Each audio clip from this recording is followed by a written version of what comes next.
Pull that up.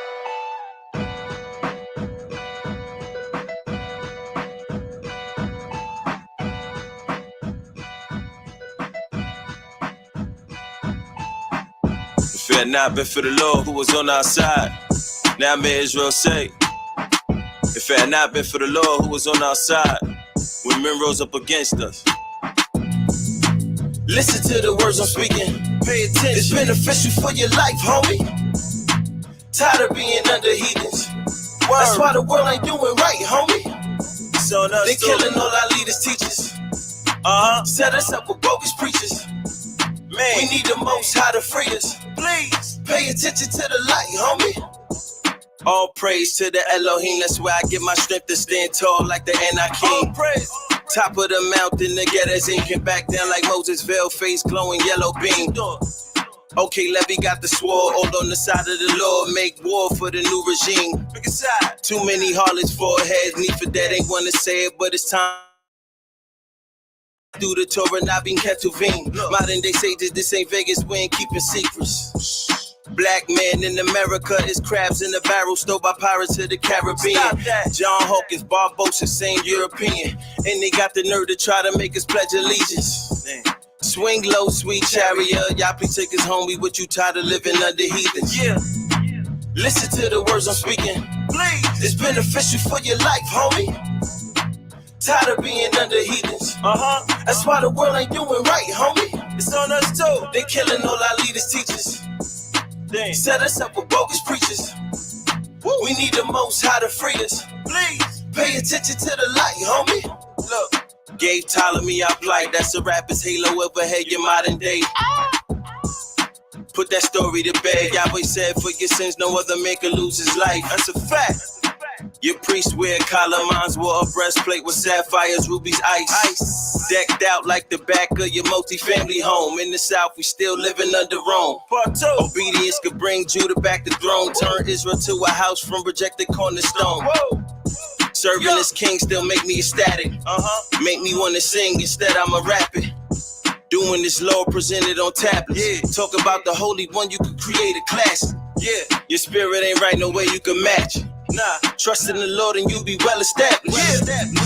Listen to the words I'm speaking. It's beneficial for your life, homie. Tired of being under heathens.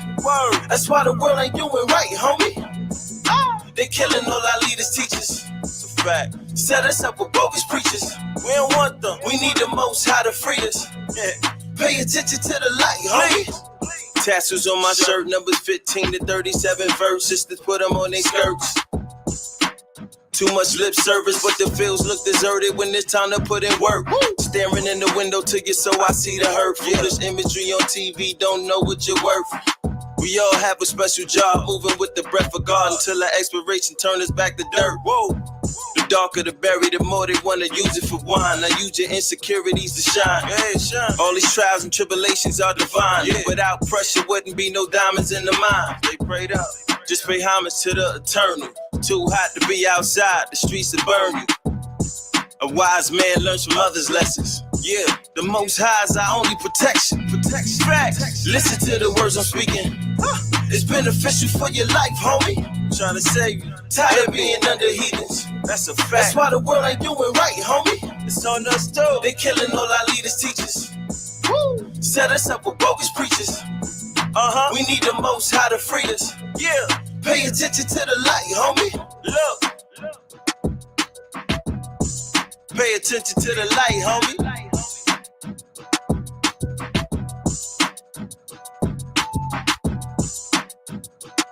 Shout out to Israel, the four corners of the earth, man. For real. I mean, we gotta get it together. For real. I mean, shouldn't be no hidden agendas. Just straight love. Straight love. Correction, that's love. Protection, that's love. I mean, let me get out of here.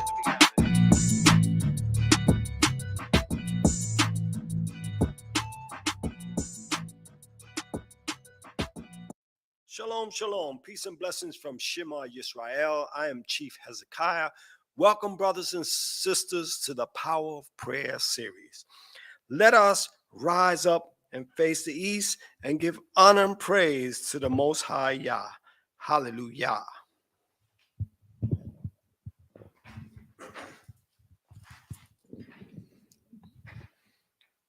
All honor and praise to the Most High, creator of heaven and earth, the maker of the universe, creator of the world.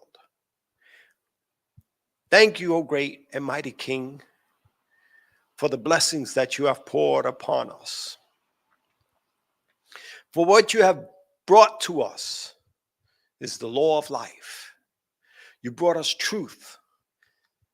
You gave us instructions to follow, that we may walk therein, to have peace in our lives. And even though we may struggle with things that are round about us because of our iniquities,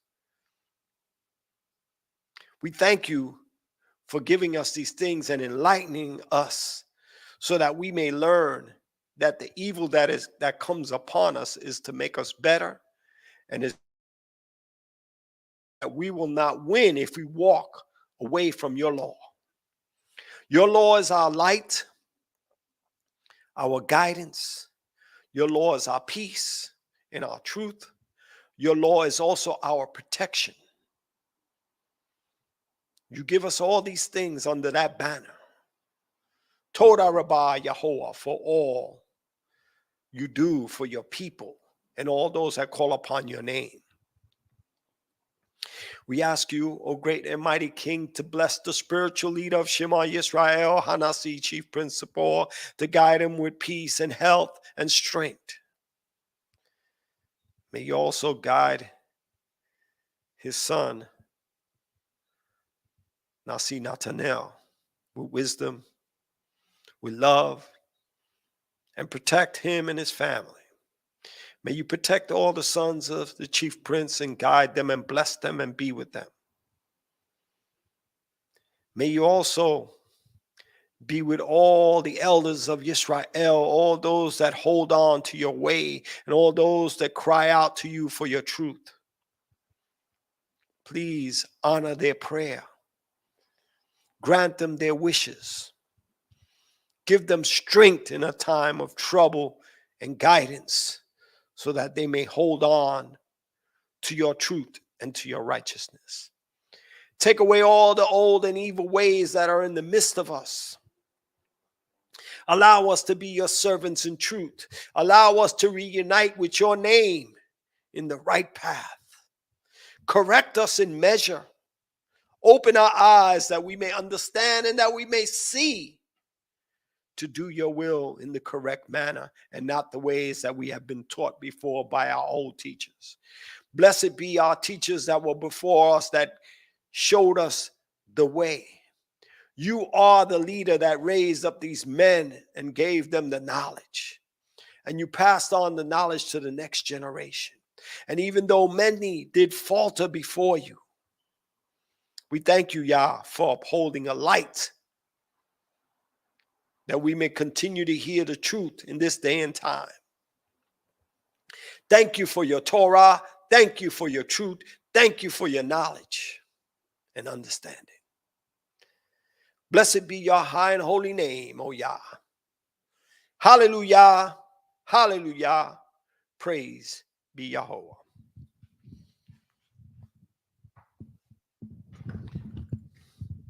Shalom, family. Welcome to the Power of Prayer series. And today's psalm is Psalms 92, a psalm for the Shabbat day. And this psalm was written by Moses. And it gives us an understanding the great works of Yah. And as a people, we have to understand the works of Yah, because through Yah's work, we understand his creation. Excuse me. Through his creation, we understand his will. By understanding his will, we understand and relate with the law, why it was instituted, and what's the purpose of his law. His law is to have an order that people may live honest, that they may deal with each other in truth, that there be a level of trust and confidence amongst each other, and a level of respect towards one another. And in all of that, you have to have an integrity. And integrity means that you have that level of honesty that you will do the law when no one is looking, as well as when people are watching you. So you don't need a supervisor to be over your back to see that you will keep the law, because your integrity has you willing to do what's right day and night, night and day.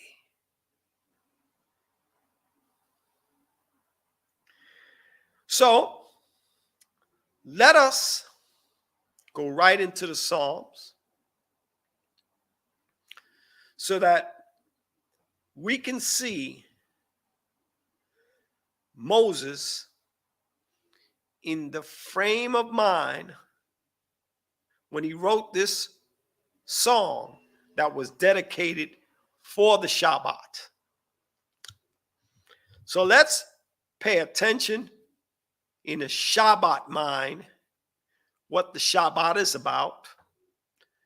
The Shabbat is a day of rest, but not only rest, meaning we stop from work, we stop from certain activities, we stop from our everyday labor, we stop from the labor around our homes, and we focus on giving praise to the Most High, because the Shabbat was created at the same time creation. It was the end of creation of the heavens and the earth and all therein.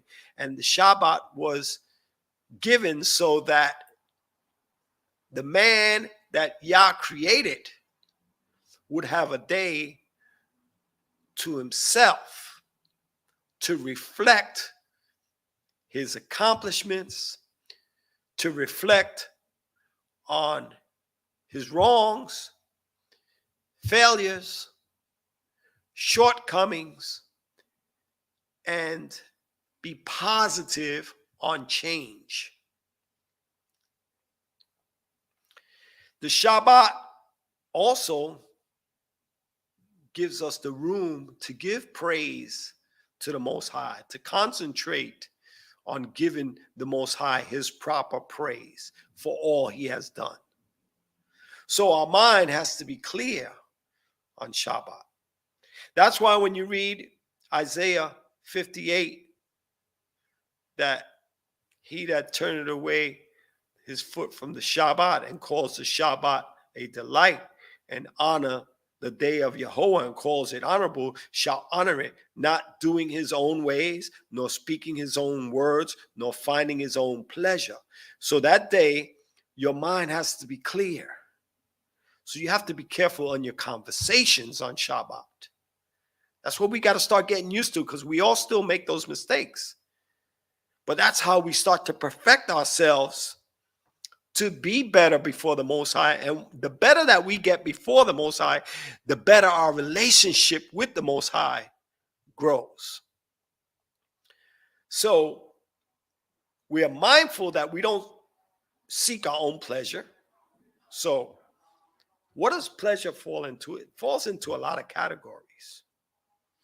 So we know we can't have sex on Shabbat, because number one, we become unclean. But even though we're in an unclean state because we're in the land of our captivity, because we're unclean by the day, we're unclean on a constant basis. If you rode the train on Shabbat to get to the place of worship, or you took a taxi or a bus, you may have sat in the seat where a woman had her uncleanness. So we're in a constant unclean state. But we are trying to erase that in our minds and try to believe that we're clean because we shower and whatever. But remember that we're always in an unclean state. So we have to also pray to the Most High to forgive us that we are in an unclean state, just like Hezekiah did during the time of the Passover, and when all Israel kept the Passover during his time in the second month, when we were on a journey or we were unclean by the dead, so on and so forth. So we're still going to keep the Shabbat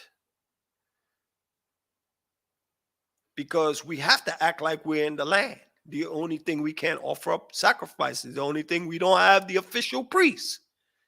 So we can't give up no offerings. But we come to hear the word so that we can strengthen ourselves.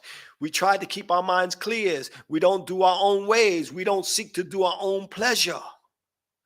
Own pleasure can be smoking cigarettes, smoking weed, a drink, wine,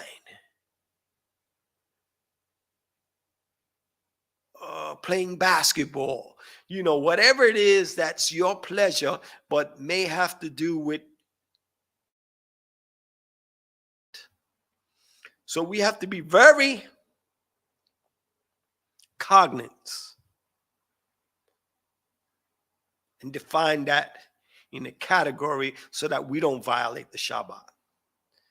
So, nor doing your own ways, nor finding your own pleasure.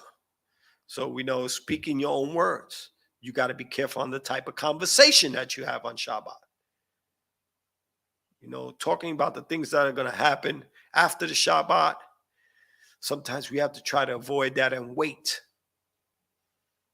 So, you know, these are things that we have all made mistakes on. These are things that we're going to make mistakes on, but we have to try better and we have to get better as time progresses. So going back to Psalms 92, a psalm or song for the Shabbat day. So now I said all of that to say, put yourself in that mind frame, because that's the mind frame Moshe is having when he wrote this psalm, when he dedicated this song for the Shabbat. So check out the mind frame, because the mind frame on this is showing you a righteous person. It goes on to say, it is a good thing to give thanks to Jehovah and to sing praise unto thy name, O Most High.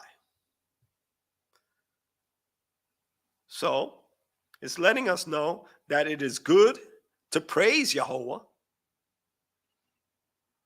and to sing praises to his name. Because that's the type of people we were, a spiritual people, a musical people. We weren't dull. We had a rhythm. We had an excitement. The first words it says, it is a good thing to give thanks unto Jehovah, to give praise unto Jehovah, to thank him, to praise him for all that he has done. It's not a bad thing. It's not a boring thing. It's something that is necessary, mandatory, obligatory, because we have an obligation to do right, to praise the Creator that gave us everything. Every part of this history, he gave us. So when it says, it is a good thing to give thanks unto Jehovah and to sing praises unto your name, O Most High, because all that is good. All that is a positive. All that is in the road of seeking righteousness. So when we seek righteousness,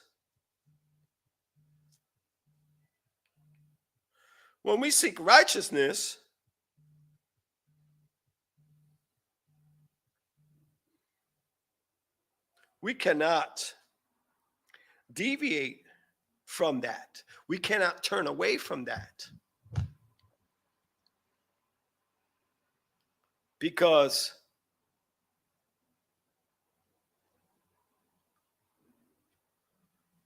it is good to give thanks to Jehovah and to sing praise to his name. That's a righteous thing. So we got to get into the rhythm of this so that this gets us more into being a good and upright person. The next line says, to show forth your loving kindness in the morning. Now, it says to proclaim. Show forth is like to speak about it. That means that all of us, on some level, become teachers. You know why I say that?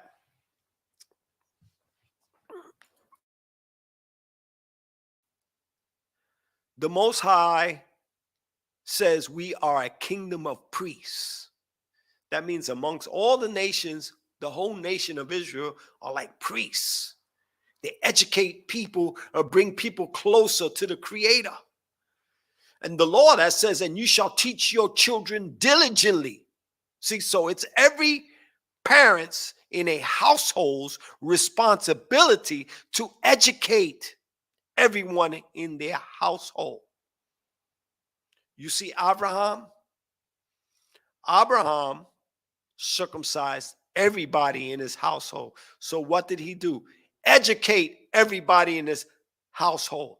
Case in point, Eliezer of Damascus, his head servant, who he would have left all his goods to if he had no child, because that servant was faithful to Abraham, that even when Abraham sent him to get his son a wife, to bring his son a wife and not bring his son back by giving him that command, the man automatically prayed to who?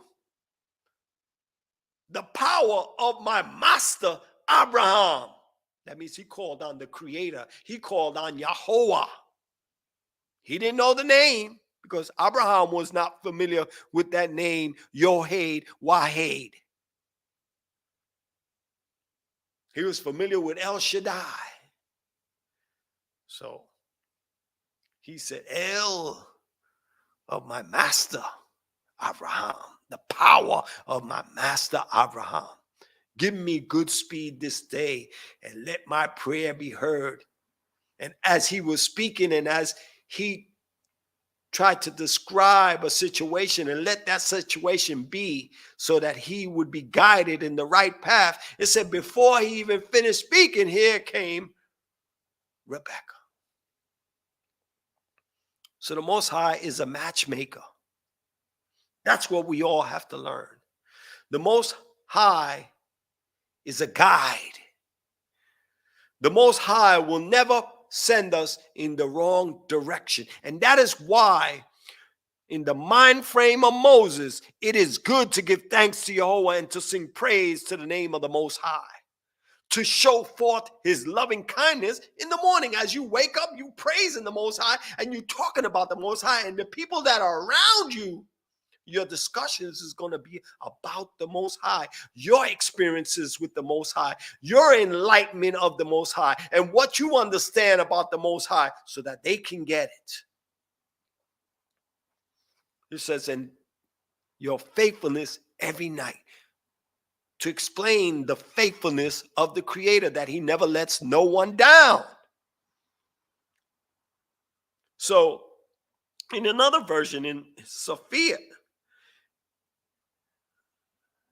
it says, to proclaim your steadfast love at the daybreak and your faithfulness each night. Because the Most High's faithfulness is always there. He's faithful to show forth your loving kindness. Loving kindness is faithful towards those that he loves, those that he cares about. And he cares about everyone that calls upon his name and everyone that attempts to do what's right. So that's a broad umbrella. That's all of us. But then, if we fall out the way, that's where we cut ourselves out the line. Like last time Psalms 91. He will give his angels charge over you, and they will bear you up in their hands unless you hit your foot against a stone. Unless you trip up. If you trip up in your life, then they're not with you when you do wrong. And Yah is not with us when we do wrong. So we have to understand these things. Moses gave us proper perspective to understand how the Most High operates. So it is good to give thanks unto Yahweh and to sing praise unto his name and to show his loving kindness each morning and his faithfulness every night, to show that he's there. His steadfast love is loving kindness, that he cares about all his creatures. In the death of the wicked, but that the wicked turn from his evil ways and do that which is right. So that's steadfast love. That's loving kindness. He cares about everyone. Verse 4 says, or verse 3 says, in the King James Version, and this would be verse 4 in the Hebrew version, it says, upon the instrument of 10 strings and upon the psaltery and upon the harp with a solemn sound. So that when we praise in the Most High, we use instruments to make our sounds even more magnifying, even more soulful, even more touching.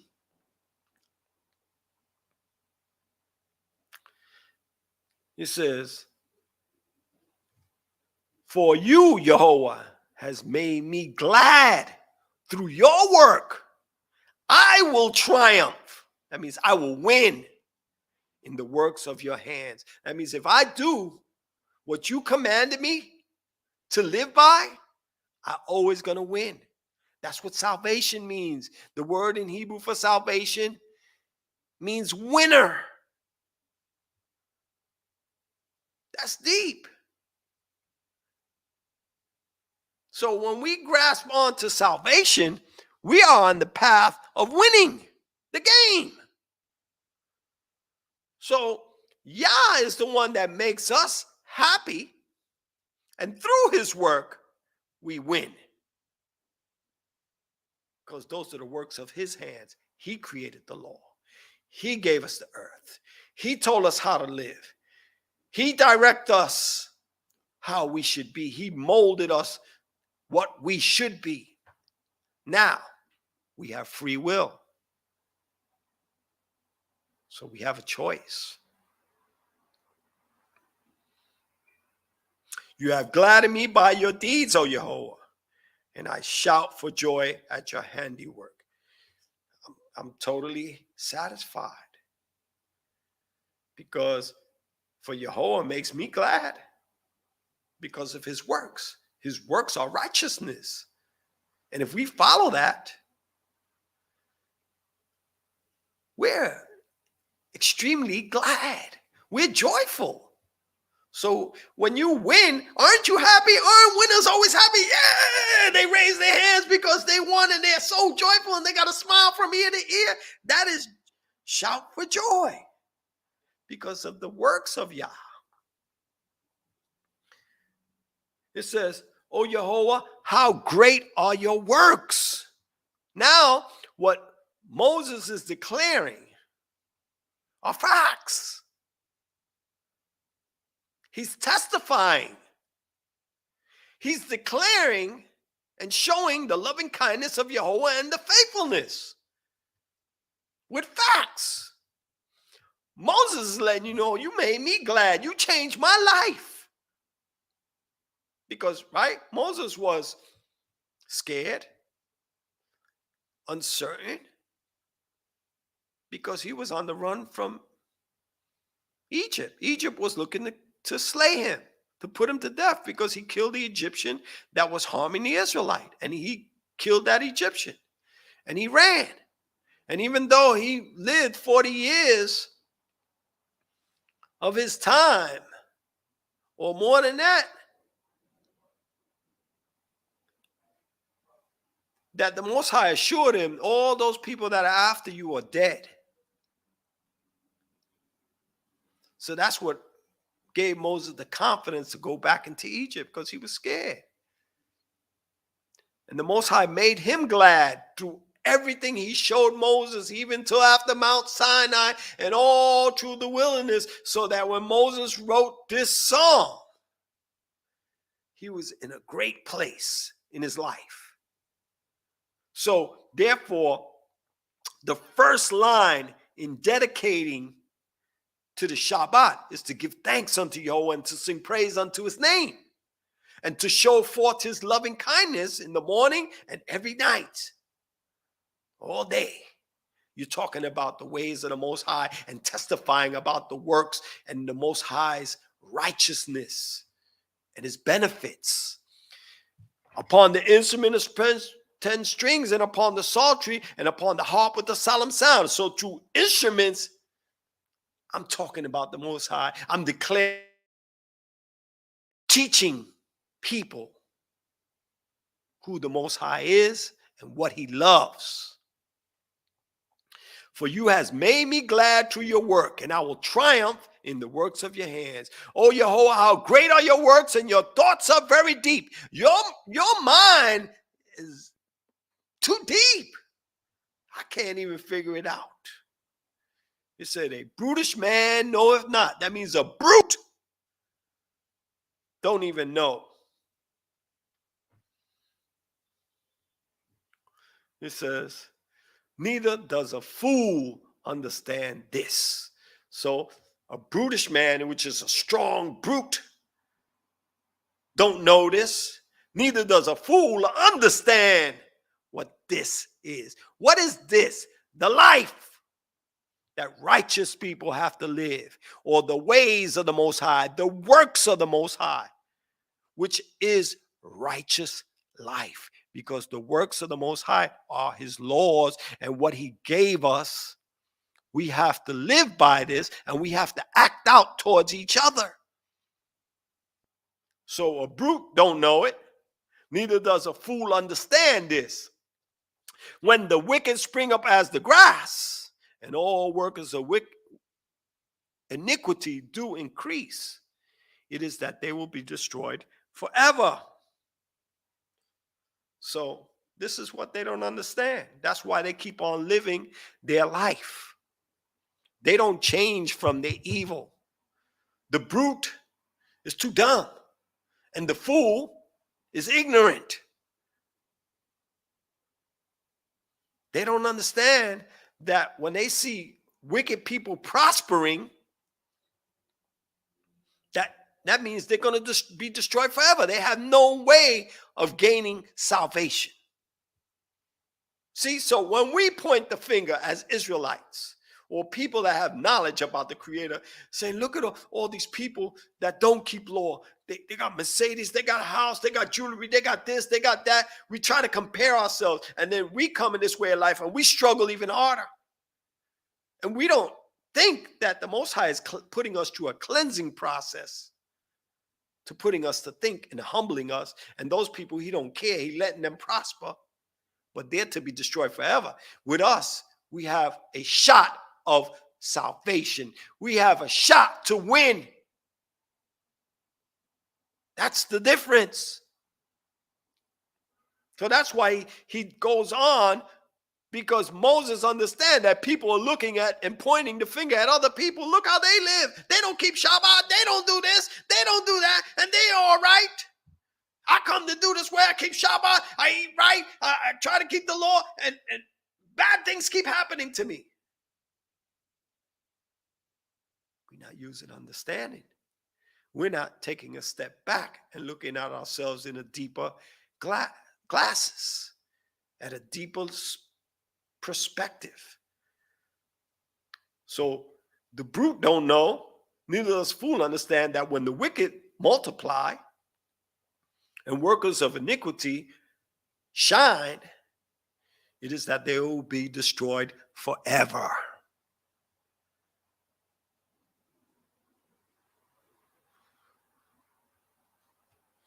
It says, but you, Yahweh, are the Most High forevermore.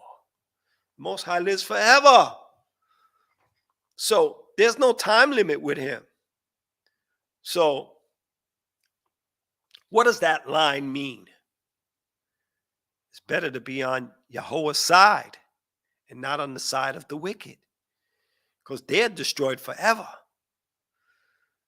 But Jehovah is Most High forevermore. So all those that are on Jehovah's side have a shot of winning, of being a winner.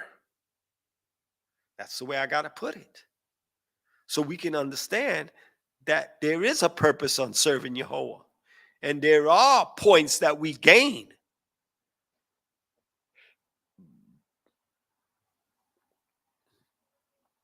He said, follow your enemies, O Jehovah. Follow your enemies shall perish. So what's the next line after that? Because your enemies are going to be destroyed. They perish. Perish is when, like when you call food perishables, it gets rotten. So people rot away. It said, follow your enemies. That means the enemies of Jehovah are those that don't keep the commandments of Jehovah. Because those that keep the commandments of Jehovah love Jehovah and are Jehovah's people, because that's what he called Abraham. The word that you hear where he says, Abraham, my friend, when you look at it in Hebrew, is Abraham, my love. So when you love a person, and that's not someone related to you, but they're like good companions, you call them usually your friends or your best friend because you care about that person. And the word care is also love. So when you love the Most High with all your heart, with all your soul, and all your might, you're on the Most High side. And those that are the Most High's enemies are those that are against the Most High. So it says, follow your enemies, O Jehovah, follow your enemies shall perish. All the workers of iniquity shall be scattered. That means they are spread out. They ain't going to gather no strength. They can't unite. That's why you have pockets of wickedness here, pockets of wickedness there, pockets of wickedness. They're all scattered all over the place because they're never going to mount up in their strength. He said, but my horn shall you exalt like the horn of the wild ox, because the wild ox is the bull with the horns, and his horns are very high. And those horns on that bull are powerful. So when Moshe says, but my horn, because my horn, remember they use the word horn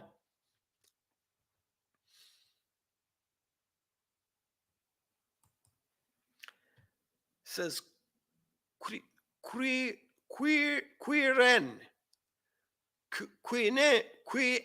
which is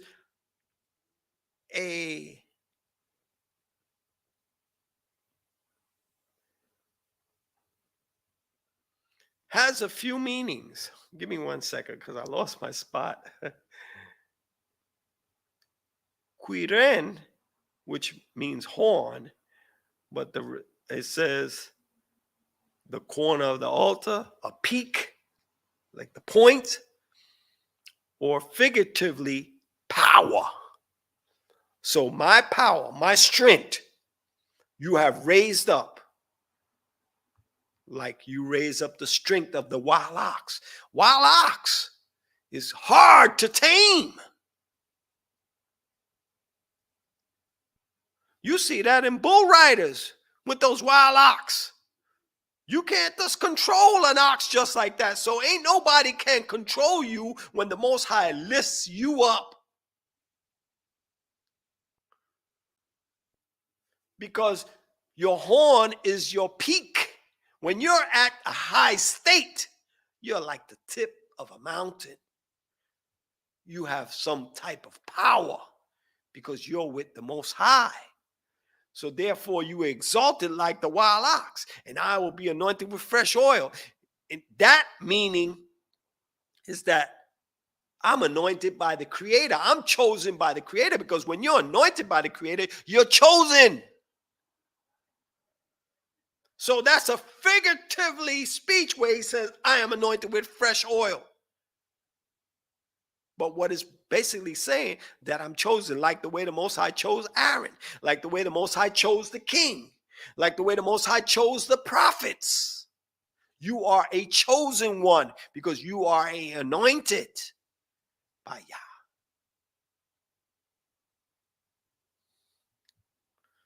Don't you see the unity of brethren? He said it's like the precious ointment that's poured upon the head that ran down Aaron's beard. Because that ceremony was a beautiful sight. And we are compared, the unity is compared to like that oil that is poured, which chooses that person, which elevates that person to another level.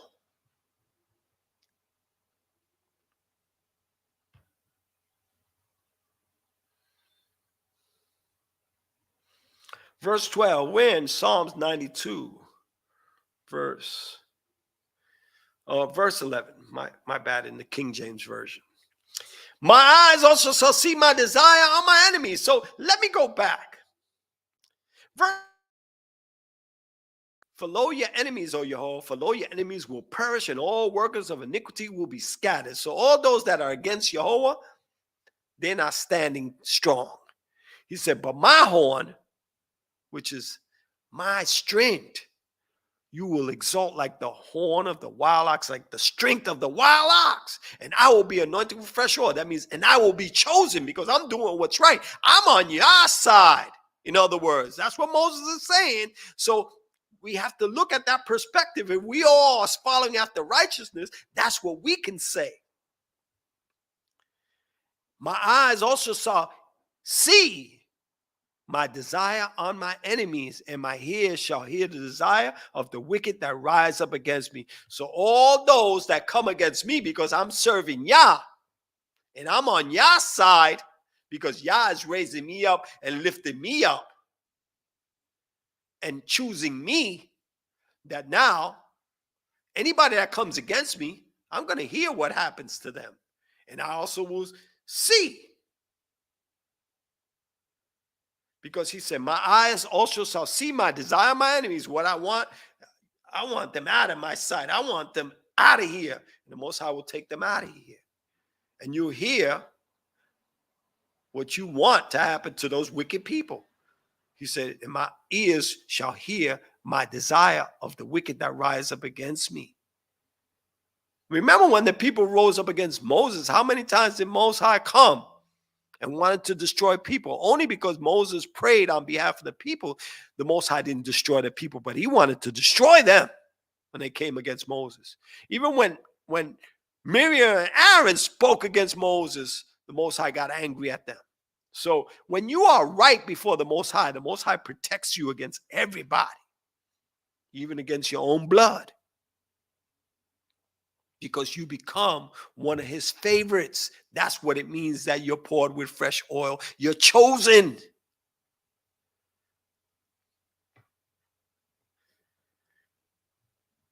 Verse 12 says, the righteous shall flourish like a palm tree. So if you live right, you shine, you grow like a palm tree above everything else.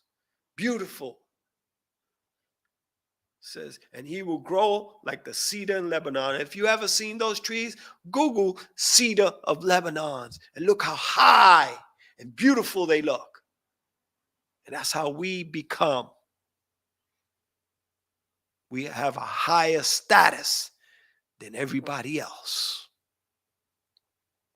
Those that are planted in the house of Yahweh. So if you are planted in the house of Yahweh, what does that mean? You have to be a good seed. You have to be a righteous seed to be planted in the house of Yahweh, under the guidance of Yahweh, under the rules of Yahweh, under the order of Yahweh. It says, shall flourish in the courts of our Creator, and you will shine, living before the courts of the Most High, because you're going to do what's right. And they shall still bring forth fruit in old age. And as you age, you're still able to have children. You're still able to produce.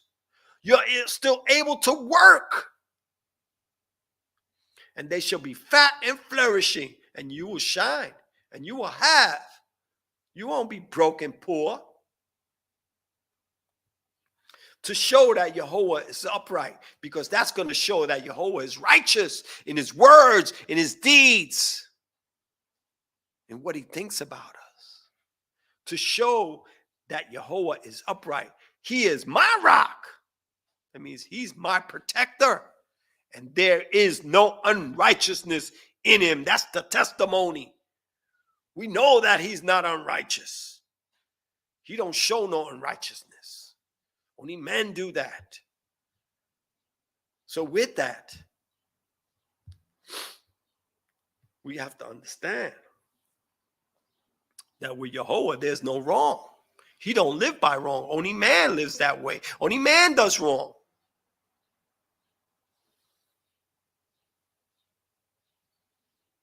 So this psalm is just giving us basically the understanding of being protected by Yahweh.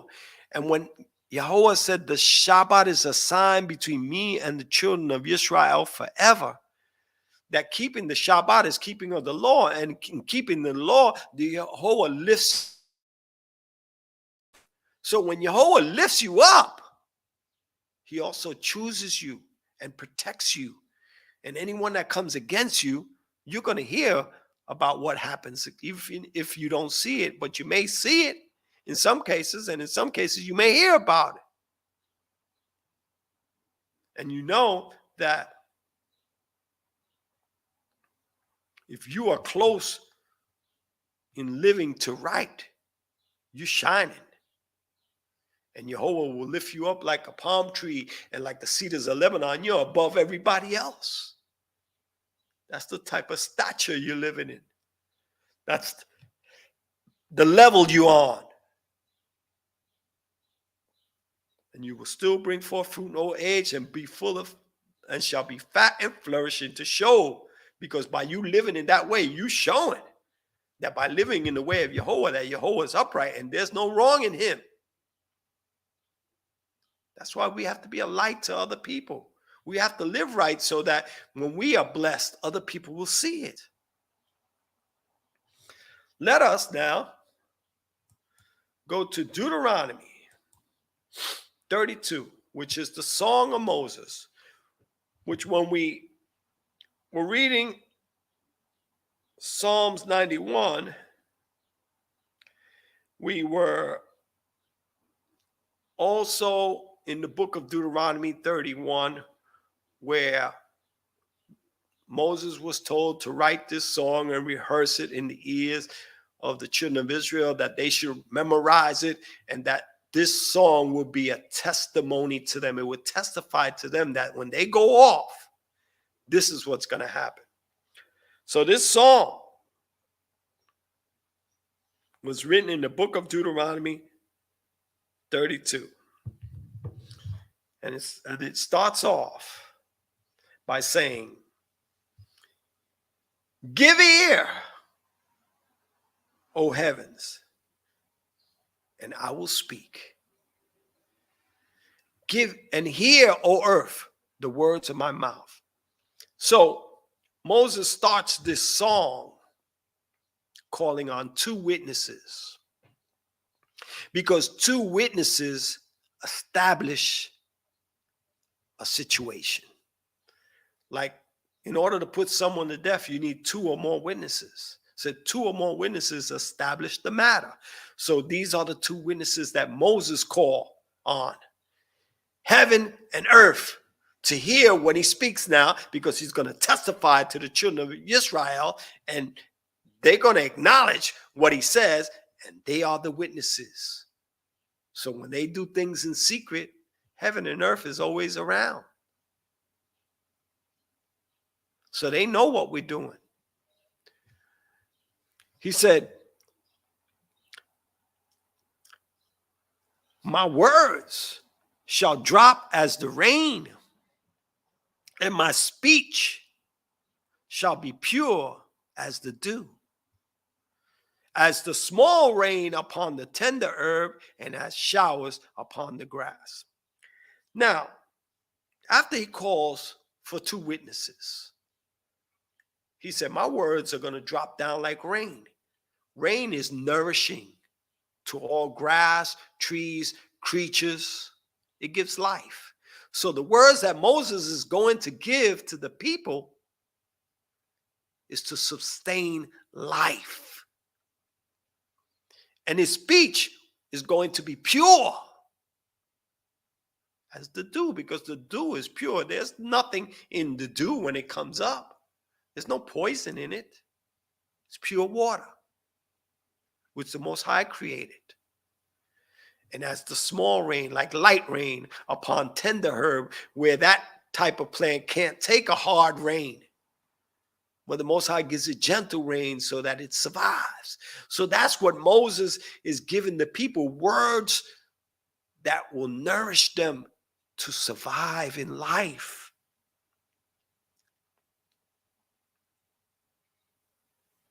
He said, and as showers upon the grass.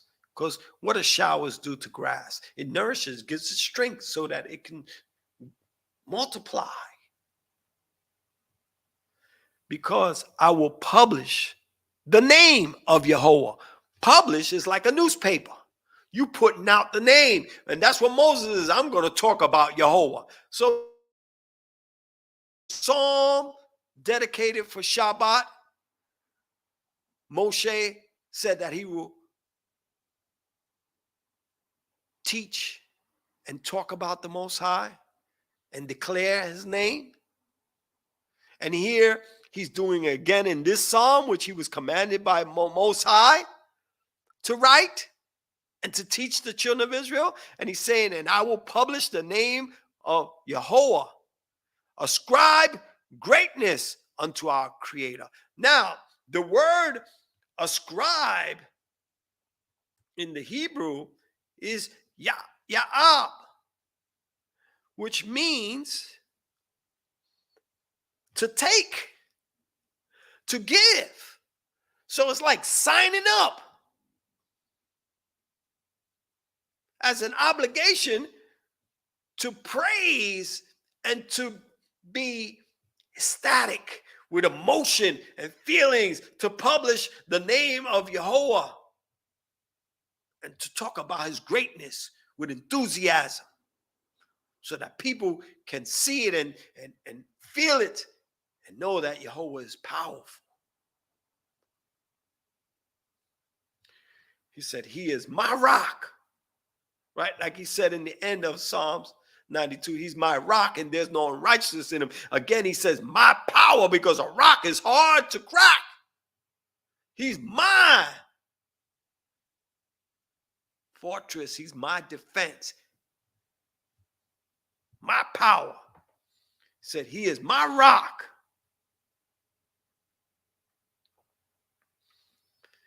His work is perfect. So Moses is declaring about the Most High that we got to publish his name all over. We got to talk about it. We can't be ashamed. We got to declare this way of life. But we have to be wise on how we go about it. And remember that Jehovah is our rock. So when we're on Jehovah's side, he's going to take up in our defense. His way is perfect. His work is perfect. For all his ways are judgment. That means in everything he does, he judges every single person.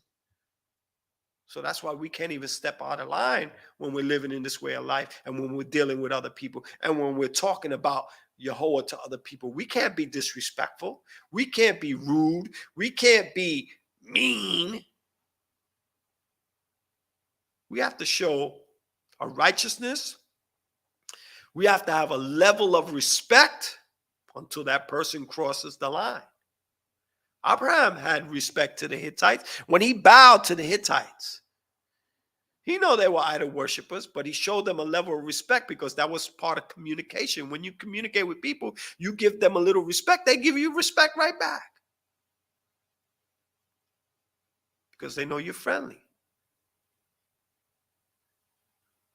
So all of Yahweh's ways are judgment.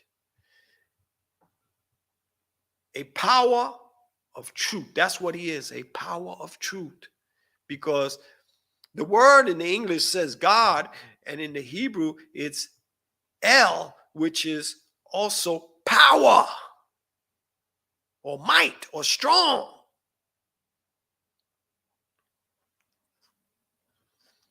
So he's strong truth and without iniquity, and he don't come with sin.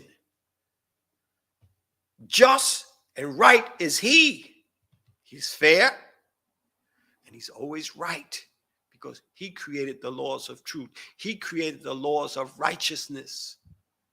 He's the author of all of that.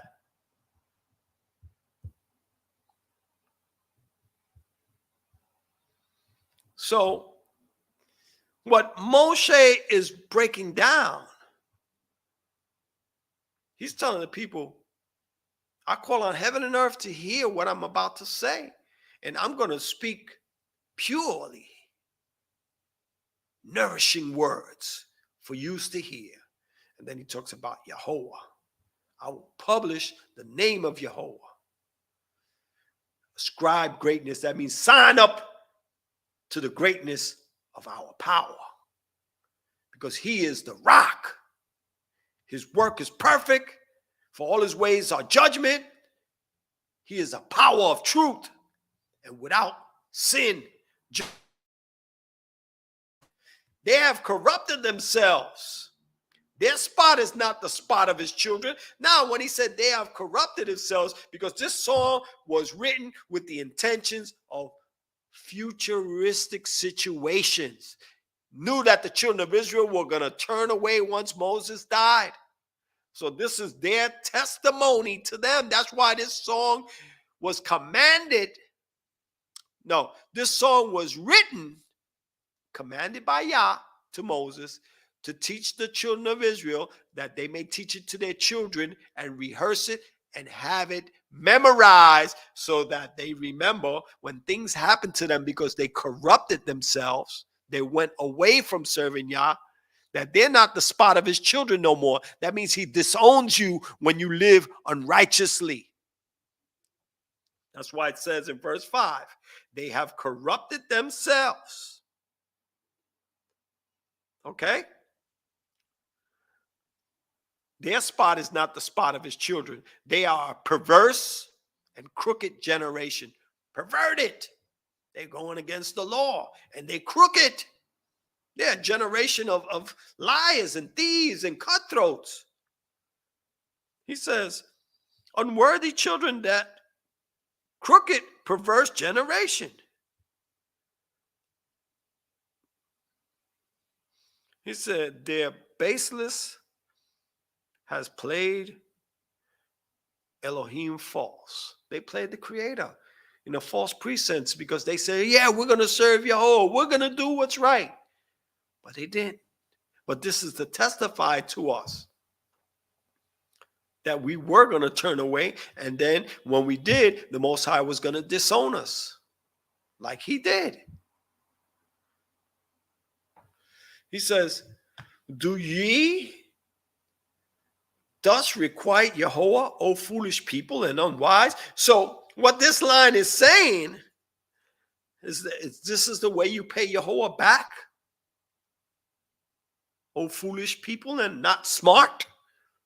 Because what you're doing is foolish and you're not smart by turning away from Yahweh. And this is the way you're paying him back after all he did for your fathers from Egypt until the wilderness, until you guys were born. And then what he showed you before you went into the land. And then you still turned away from Yahweh.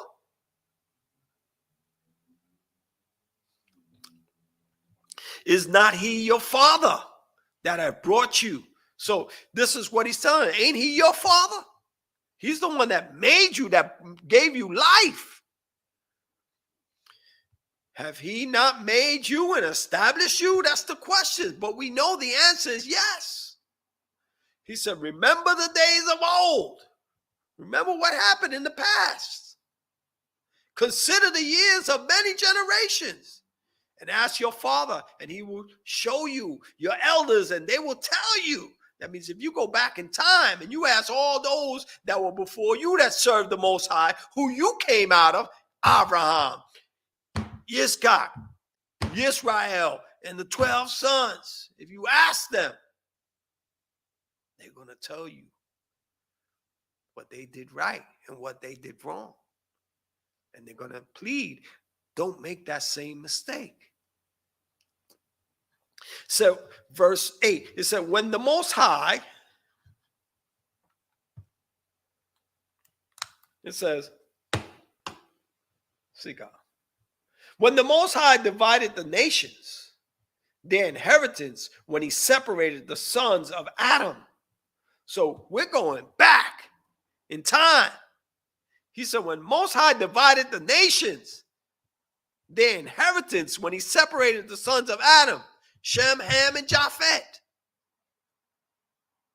which are the sons of Noah, the sons of Adam. And he said it separated the sons of Japheth as the Gentiles, the sons of Ham as the heathens, and the sons of Shem. And when he gave each and every of their sons their inheritance, it says, he set the bounds of the people according to the number of the children of Israel. He separated everybody until he got to Abraham, till he got to Isaac, because Abraham had Ishmael and then Isaac. And Yah chose Isaac. Ishmael had Esau and Jacob. And Yah chose Jacob and not Esau. And then Yah changed his name to Yisrael. So Yah set the boundaries to the children of Israel. So that's what it's telling the generation that fell off from Yah to go back in time and see that the Most High chose you. So why are you turning away? The Most High defended you, defended your fathers. He saved Abraham from the heathens, from the nations that he fought against with his 300 men. He saved Isaac from the Philistines. He saved Jacob from the Canaanites. His sons. So the Most High was always there protecting. So we can never say that we weren't protected. We can never say the Most High hasn't been faithful. We can never say that the Most High has not been watching over us. Even in our foolish state, the Most High has been there protecting us. So why do we want to continue going on the foolish path? That's why the Most High, this is the way you're paying your whole foolish people unwise. Verse 6, and then it says, is he not your father that have brought you? Have he not made you and established you? Remember the days of old. Consider the years of many generations. Ask your fathers, and they'll show you, your elders, and they will tell you, when the Most High divided the nations, their inheritance, when he separated the sons of Adam, he set the bounds of the people according to the number of the children of Israel. For Jehovah's portion is his people. So we are the portion of Jehovah. We are his inheritance. So we are special when we live according to the rules of Yah. We're special.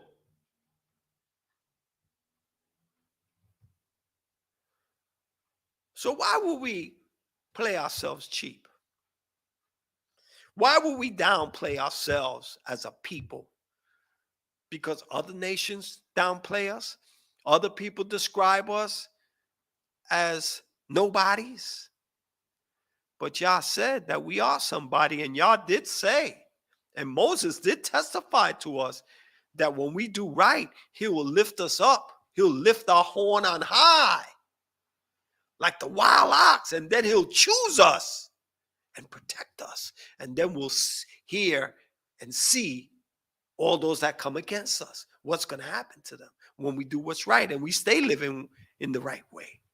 So this song also is similar to that Psalms, because Moses is on point with his thinking, because Moses is a righteous man. So we have to pay attention. That's why he said, give ear, O heavens, and I will speak. Hear, O earth, the words of my mouth. He said, my doctrine, which is his speech, shall drop like the rain, because what does rain come down to nourish the earth?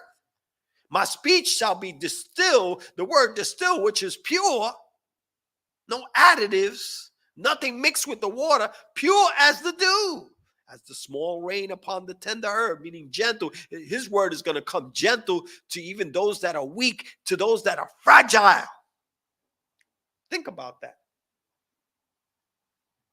And he says, and as the showers upon the grass, every level of people, these words are going to hit and hit home, because I will publish the name of Yahweh and ascribe greatness unto our power. He is the rock. His work is perfect, for all his ways are judgment. The power of truth without iniquity, just and right is he. They have corrupted themselves. Their spot is not the spot of his children. So now he's talking about the children of Israel. That we lost our spot because we gave it up, because we turned aside, we corrupted ourselves. And we lost the spot, which his children is the favorite son. He said, they are a perverse off. We went off in our own mind. Do ye thus requite Jehovah, O foolish people and unwise? This is the way you're going to pay Jehovah back, O foolish and unwise people? Is not he your father that brought you? Have he not made you and established you? Remember the days of old. Consider the years of many generations. That's why the book said, follow the ancient path and walk therein. The days of old was when men were living right. He said, ask your father and he will show thee, and your elders and they will tell you. When the Most High divided the nations, the inheritance, when he separated the sons of Adam, he set the bounds of the people according to the number of children of Israel. So when he was separating the people, he already had the children of Israel in his mind, separating every nation away from them, not to be the influence over them. That's why he changed the languages and the tongues. He said, for Jehovah's portion is his people. Jacob is the lot of his inheritance. And that lot is a number. That's like when you hit a lotto, your number came up. So the number of Jacob was he belonged to the Creator. He found him in the desert land, in the waste, howling wilderness. He led him about. He kept him as the apple of his eye. You know what the apple of your eye is? It's that little dot in your eye. When you try to touch it, your eye closes to protect it. So the Most High keeps us and protects us. So he found Jacob in the wilderness. and nobody cared. So he put us in that story theme like nobody cared about us. And he saw us. And then he instructed us and he kept us. The wilderness is where he took us out of Egypt. That's what he's talking about. And he led us about. Let me read it again so you can see. He found him in the desert because that's where he brought us to. He said, in the waste howling wilderness, he led him about. He instructed him. So what did he give us when he instructed us? The law. He said, and he kept him as the apple of his eye. He protected us from any nation. He said, as an eagle, stir it her nest and flutter it over her young. If you watch Nature Channel, if you see an eagle when it protects its babies, it's keen on watching over its little babies. The female becomes vicious and will attack anything that tries to take her baby. So she stirred up her nest. She keep them all together, and she covering them, spreading her wings and taking them and buried them on her wings. And that's when she teaching them how to fly. So she teaching them how to survive. She put them on her wings, and then she let them go, and they start learning how to fly. And if they don't, she catch them. That's how cunning and craftful an eagle is. And the Most High is using that because that's a powerful bird in the sky. One of the most powerful birds. That's why America uses the eagle. That's why Egypt used to use the phoenix, which is similar to the eagle. The eagle was the phoenix.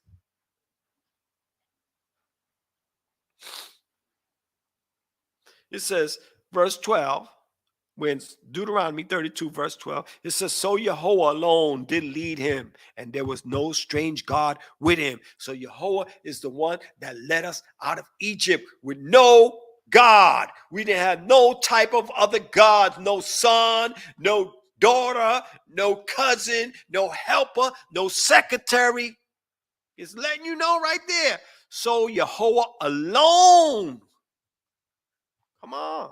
We got to read that word in the Hebrew, badad, which means alone, solitary, only.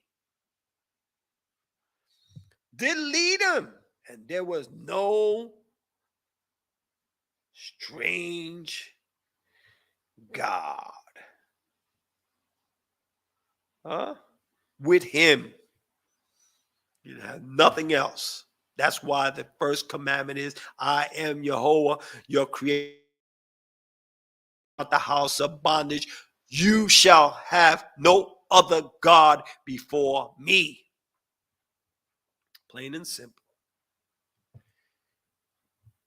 He said he made him ride on the high places of the earth. He gave us the best. He brought us into the land of Israel and gave us the best of all lands. He said that he might eat the increase of the field so that we can eat all that's growing. He said he made him to suck honey out of a rock. Now, honeys come from bees as far as we know. The naturality of honey comes from bees. So how does honey come out of a rock? Because the Most High has that power to make things come out of places that don't even produce food.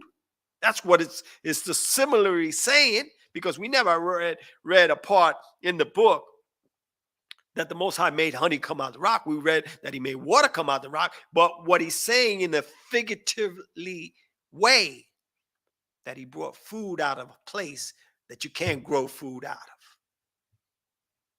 He fed us and he gave us drink where it was impossible. That's what he's saying. He said he made him to suck honey out of the rock and oil out of the flinty rock. Butter of kine, which is the butter from cows. Right? Bakar, which is an ox. Cattle, or cow, or heifer. And milk of the sheep. So you see that we had goat's milk or sheep's milk, which is the same thing, with the fat of the lambs, meaning the best of the lambs, not the fat, because we weren't allowed to eat fat. They just use this word, but this word in Hebrew is cheleb, which is meaning the choice part, the best part, the increase, the finest. That's what that word is using. So it's not fat. It's like the way we use it as slang. Yo, that thing is fat, yo. That's the slang that this old English is using that word in. That it was the best. The best of the lambs and rams of the breed of Bashan, and goats with the best of the kidney of wheat. And you did drink the pure blood of the grape, the pure grapes. We didn't have no concentrate. So the Most High gave us the best while we were roaming in the wilderness and when we went into the land.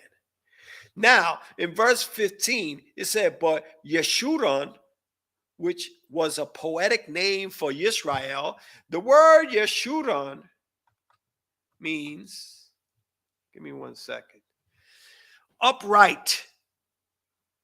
It was a symbolic name for Yisrael. It was like when you have your favorite son, you give him a nickname. This is what the Most High called us. Upright one. Yeshurun. It wasn't a different person. It was the same person, Yisrael.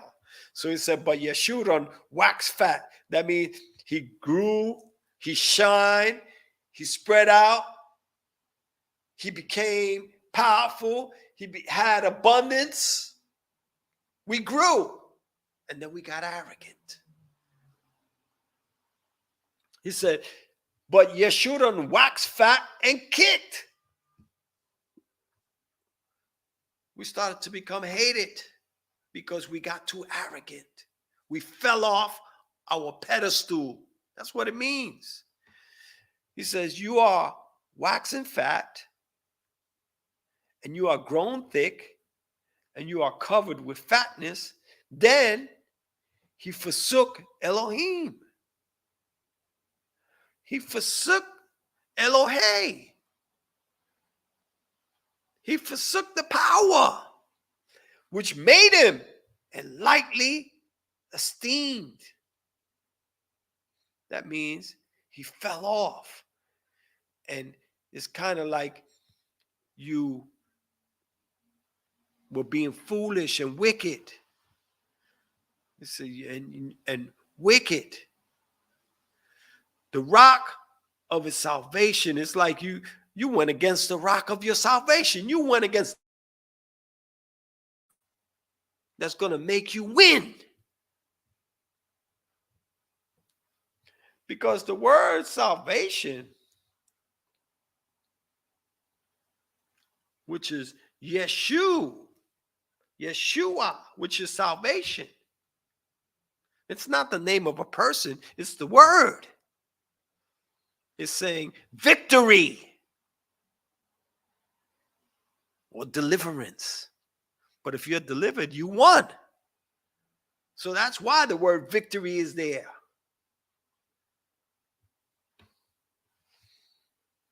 And they provoked him to jealousy with strange gods, with abominations. The word abominations, which is disgusting.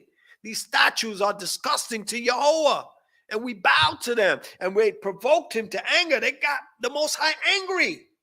And they sacrifice unto devil. The word here is what? For devil.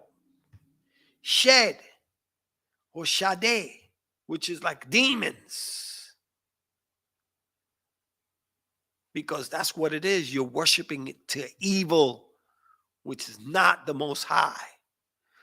So unclean spirits come.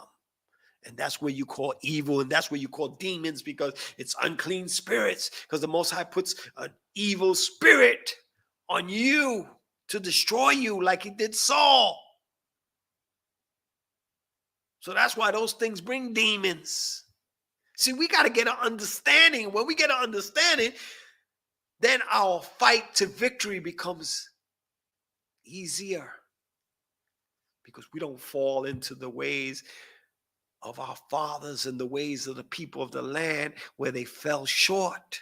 Because what this song is relating to us is that when we fall off, we losing the battle of life.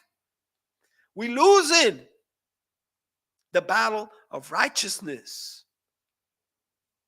We losing why we living, what we living. If we living, we're living for a purpose. And that purpose has to be what? To extend our lives and to live happy and to have children and see them grow up to be happy, not have tragedies where this one dies and this one is sick and you're going through this emotional distress and it's chaos. When that's going on in our lives, it's time to change, to clean up and to follow Yah's ways and to do better. Hallelujah. So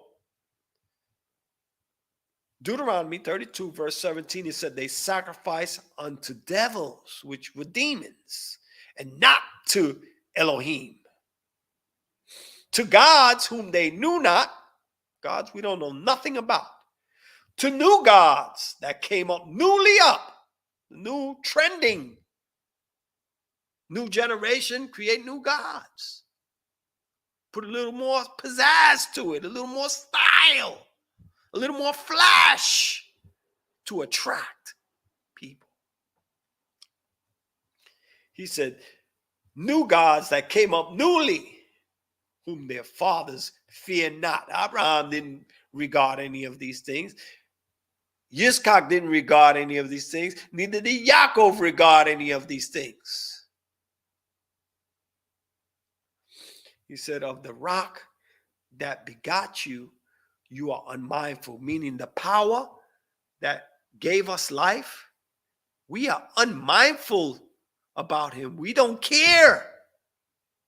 When we live our own way, it's like we don't care about anything. So when we don't care about anything, that's like putting a 9mm to your head and playing Russian roulette. That's a lose-lose situation. You don't get a chance. As soon as you pull the trigger, you're out. Because when you turn away from Yah, you're out.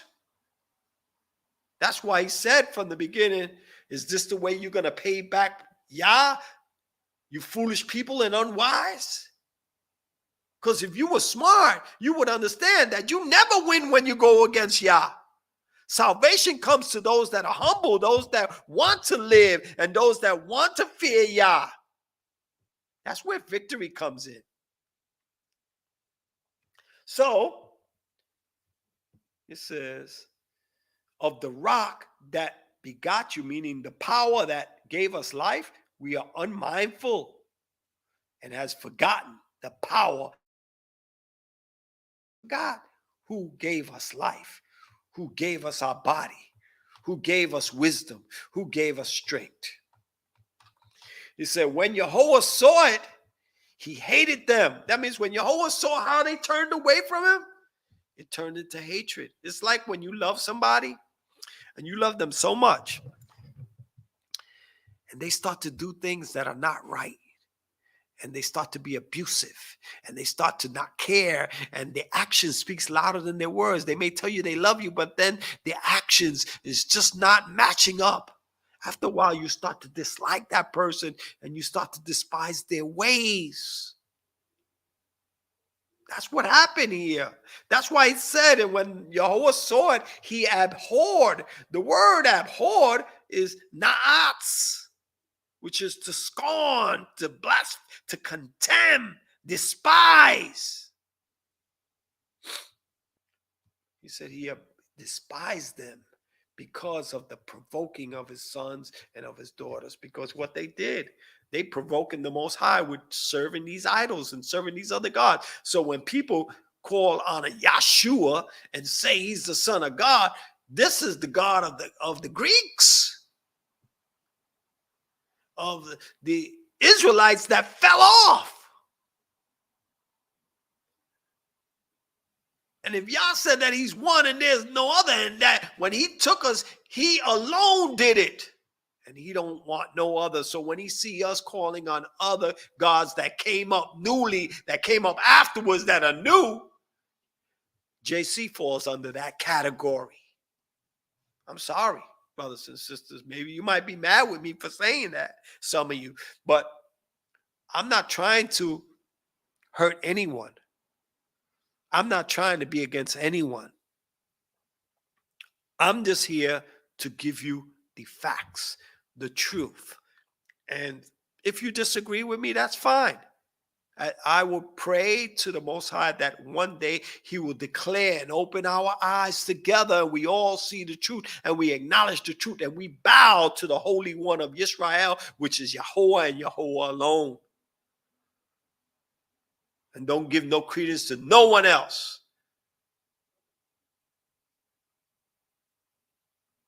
So we look at this verse here, and it says, when Yahuwah saw it, he despised them because of the provoking of his sons and his daughters, because the way they made the Most High feel jealous.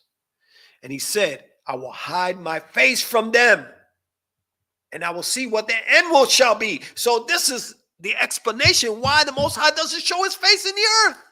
We may see his works. We may understand that it's him, but you don't get to see him like where our fathers got to see him. So this explains it, brothers and sisters, that he will hide our face. He will hide his face from us, and see what happens to our end. See how we end up. If we go the wrong way, that's on us. So that's why we have to make the right choices. That's why heaven and earth is witnessing against us. If we make the wrong choices, we are going to one road. That's destruction. He said, for they are a very forward generation. Now, that word forward is kind of like bold, because we're living in a fraudulent way.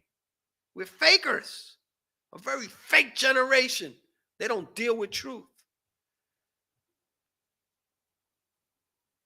Because the word is tapuka, which is a perversity or fraud. In other words, like a bold person, because a bold person, they live in a fraud. They live in a lie.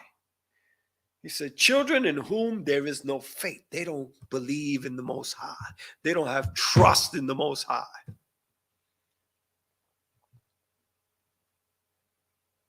Because we don't have no trustworthiness, and we don't deal with truth. We don't have no truth in us.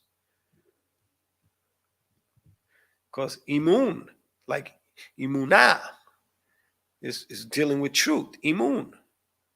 It's like kind of like almost like emet, but emet is the truth, but it's a word with some type of truth. But in other words, it's trustworthiness. He said, they have moved me to jealousy with that which is not God. So you see, when we worshiping anything that is not Yah,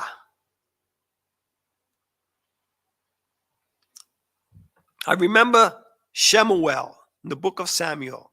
He said, Yah is not a man that he should lie, nor son of man that he should repent. And also, who else said something in that frame? Was that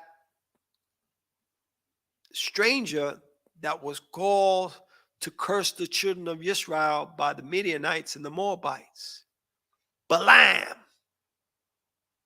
He said, Yah is not man, neither the son of man.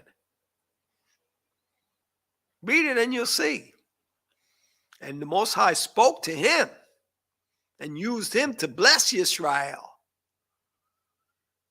So he had some type of level of power, and he had a little bit of righteousness until he sold himself out. And that's where Moshe and them killed him. Because of the matter of Peor, he was the one that gave them the advice to send out those naked women with the food so that they would eat the sacrifice of that God and cause the children of Israel to sin. And that's where a lot of people died. So the Most High said, they have moved me with jealousy with that which is not God. They have provoked me to anger with their worthlessness, their vanity, emptiness. There's no profit in that. And I will move them to jealousy, which with those which are not a people. And that's how the Most High got us jealous, because now he got the Jewish people in our stead. And we're jealous about that. Now that we got knowledge, we go, why those people are in our spot? They're not the real people. Well, now Most High is kind of telling us, well, how do you feel about that? Because that's the same feeling I felt when you start calling on somebody else instead of me. See, we got to get the picture. Sometimes when we're dealing with a situation, we got to put the shoe on the other foot. We got to try to understand what the person on the other side of the table is going through so we can get a full understanding on how we deal with things. That's how we rectify situations.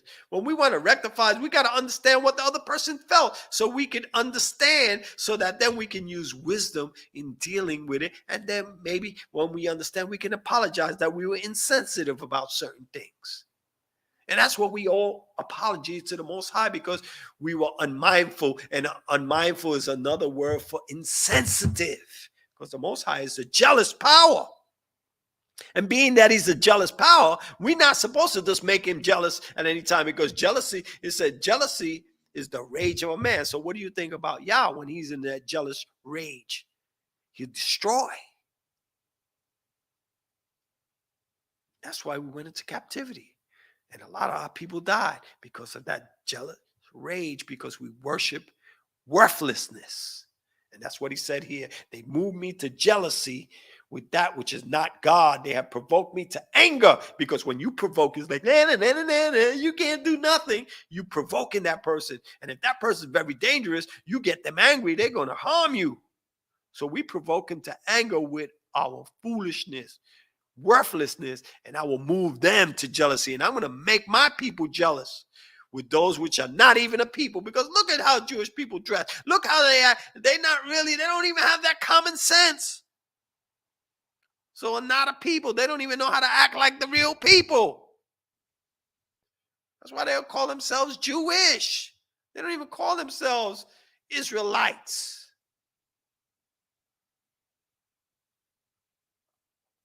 He said, I will provoke them to anger with a foolish nation.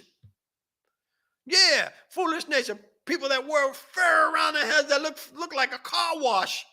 Thing that rolls around in the car wash. The women, all their women shave their head, where nothing in the law said that to shave the head of their women. Only when we went to war and we found a stranger, we shaved the head and pared her nails and waited a month before we took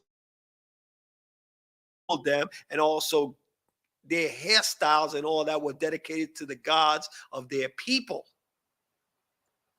So we changed their apparel, regrow their hair. It's like they became a new person. And all the Jewish women, if they were the real people, why they had to shave their head? So you see, there are no people. They don't have an understanding. That's what that means.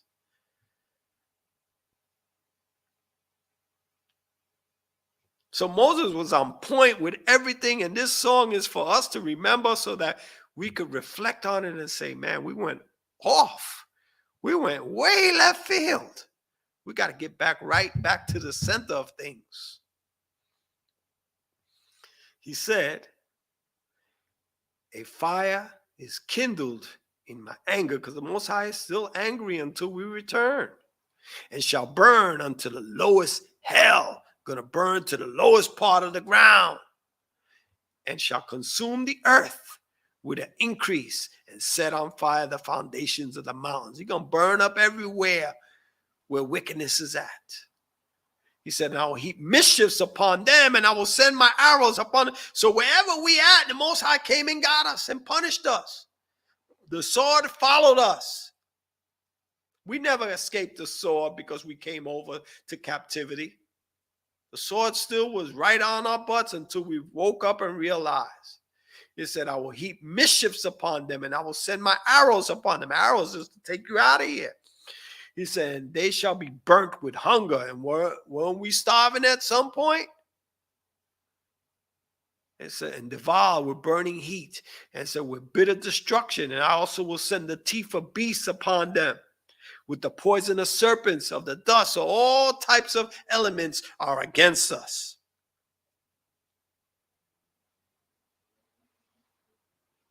So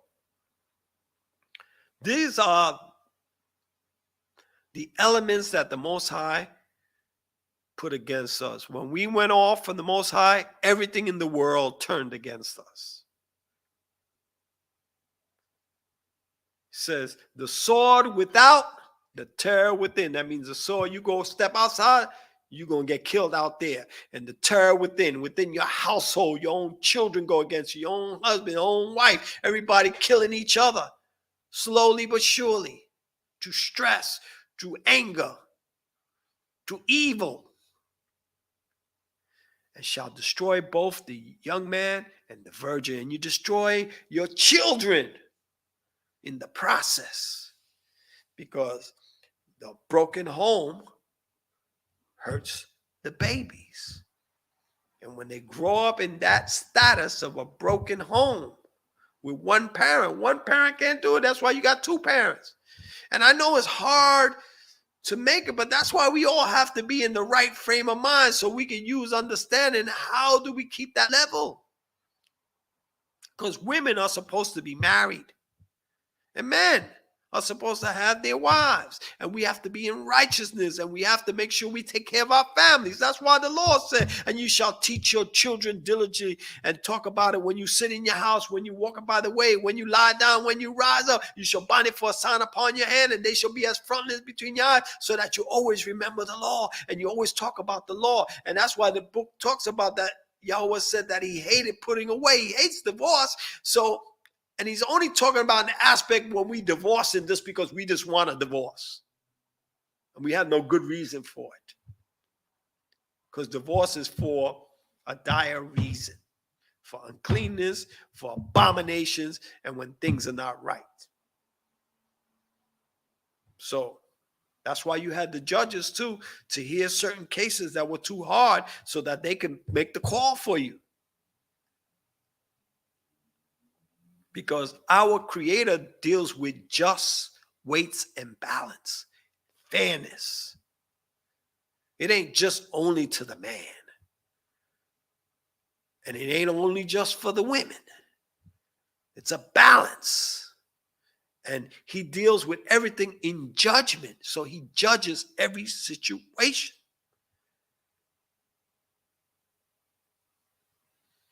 So the Most High said, the sword without and the terror within shall destroy both the young man, your teenagers,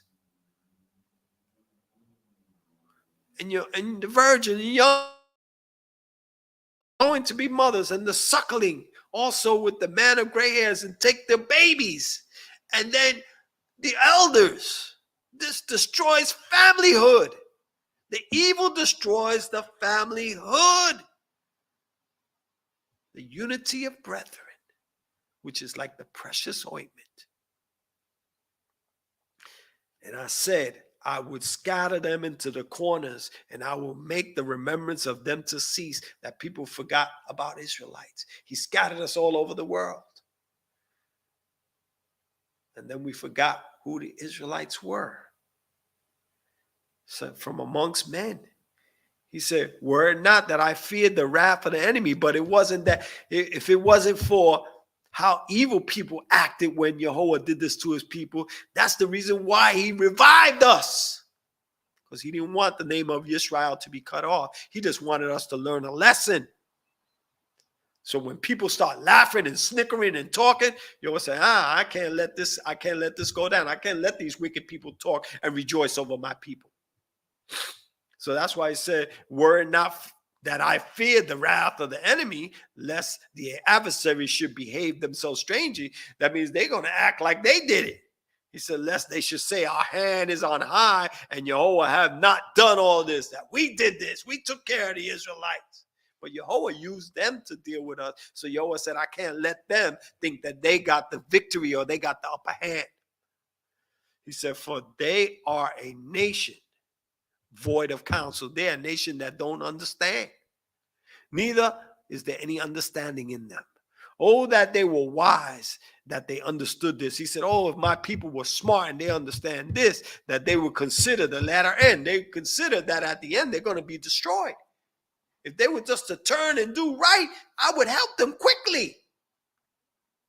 See, so we always have a way out, brothers and sisters. We always have a way back. We have to be more dedicated to this way of life. He said, oh, that they were wise, that they understood this, and that they would consider the latter end.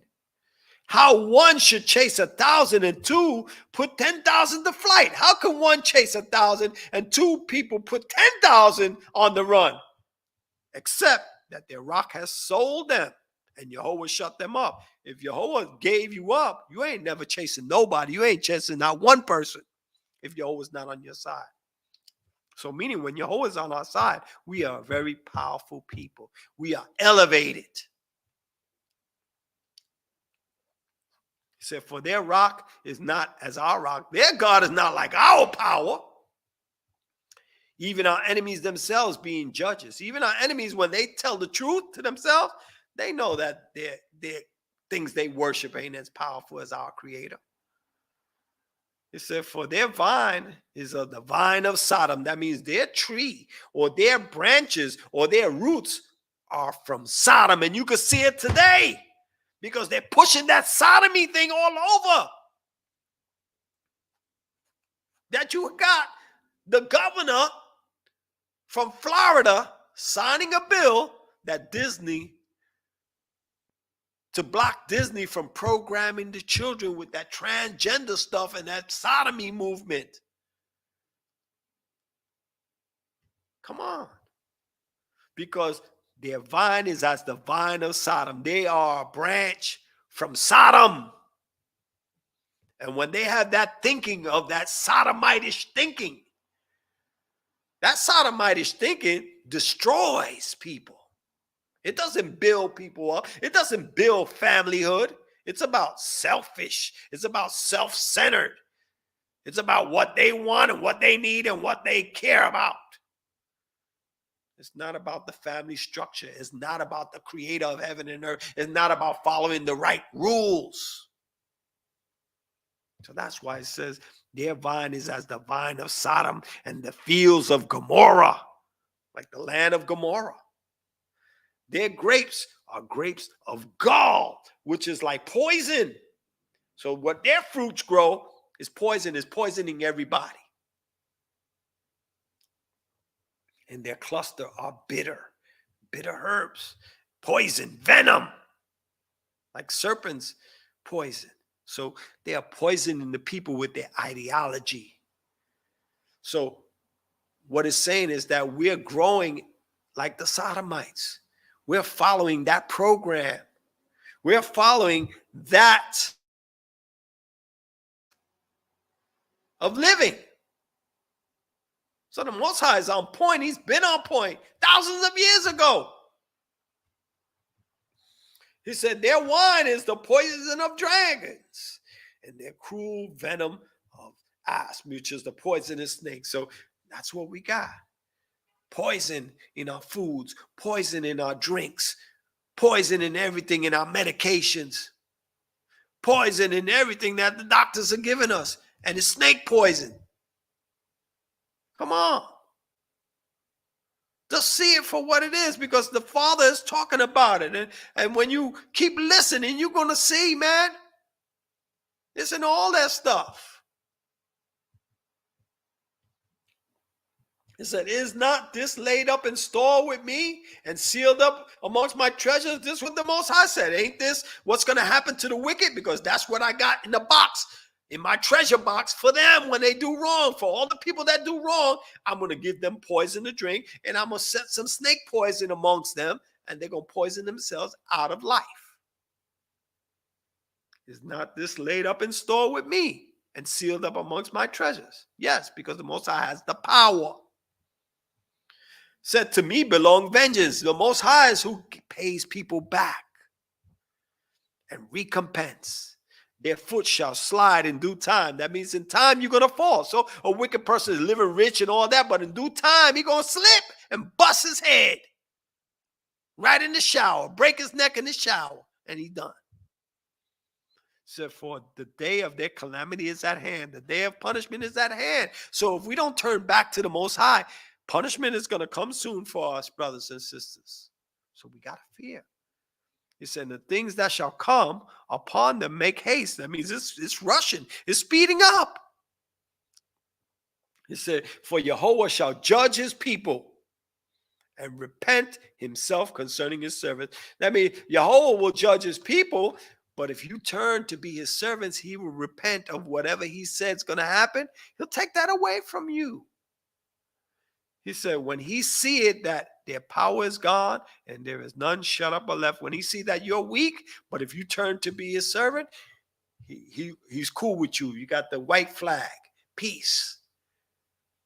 He said, he shall say, where are their gods, their rock in whom they trusted? So when he leave you powerless and weak, Jehovah's going to say, where's the God that you trusted? How come JC don't save you? How come Lala don't save you? How come Boo Boo don't save you? How come Mimi don't save you?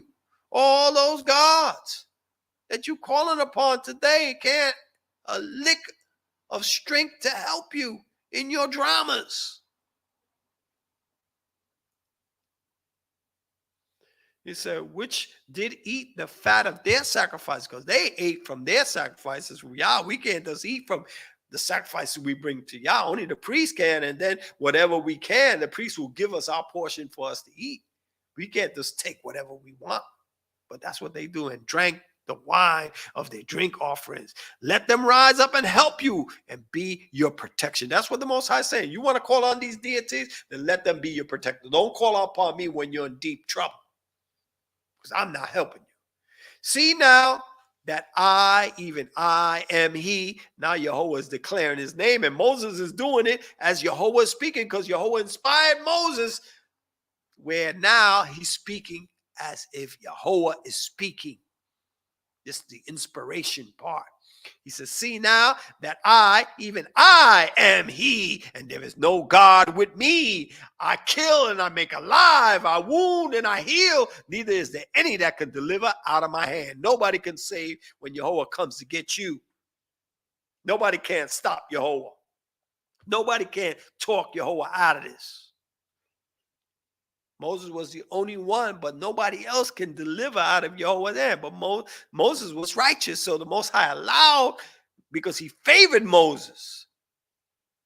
But nobody can save out when Jehovah has his mind set. He said, for I lift up my hand to heaven and say, I live forever. He swears on his own name. That's how much power it is. He said, I lift up my hand to heaven and say, I live forever. That's deep. There's nothing more powerful than him. There's nothing underneath him to be worshipped. If I whet my glittering sword and my hand take hold on judgment sword, and I take hold of judgment, if I start judging people, I will render vengeance to my enemies and reward them that hate me. I'll pay them all back. And nobody can do nothing. Nobody can stop me. I will make my arrows drunk with blood, and my sword shall devour flesh. That with the blood of the slain and of the captives, from the beginning of revengeance upon the enemy, I get everybody, and nobody can stop me. Rejoice, O ye nations, with his people, for he will avenge the blood of his servants. So anybody that does us wrong, Jehovah is going to avenge us. So that's why we got to do right, so that we have protection and we have power. And will render vengeance to his adversaries, and will be merciful upon his land and to his people. And Moses came and spoke all the words of this song in the ears of the people, he and HezekiYAH, the son of Nun. And see, that was the original name of Joshua, which HezekiYAH means deliverer. Okay? But then he changed his name to Yehoshua, which means salvation of Yahweh.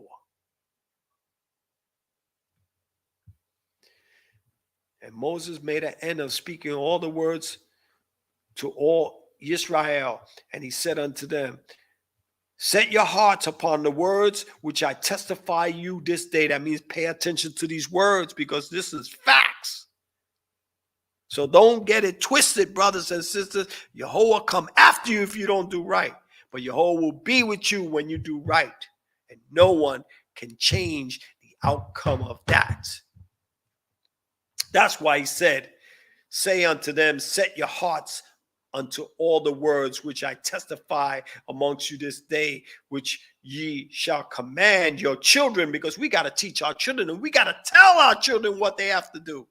Command your children to observe, to do all the words of this law. We don't, please, baby, you got to keep the law, baby. Yeah, I love you, baby. Come on, please. No, listen, you're going to live by this law. If you're going to live under my house, you're going to live under this law. If you don't live under this law, then you know what?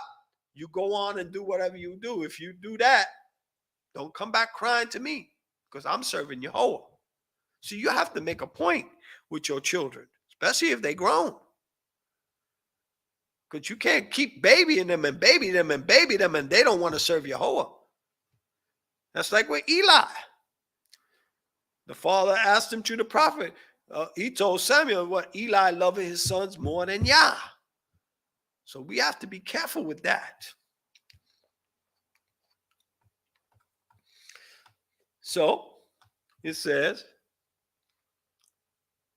and Moses came and spake all the words of this song in the ears of the people, he and HezekiYAH the son of Nun. And Moses made an end of speaking all the words to all Israel. He said unto them, set your hearts unto all the words which I testify amongst you this day, which ye shall command your children to observe, to do all the words of this law. For it is not vain thing for you, because it is your life. To this thing you shall prolong your days in the land, whether you go over the Jordan to possess it. Hallelujah. And I'm going to stop right there, because this is very deep.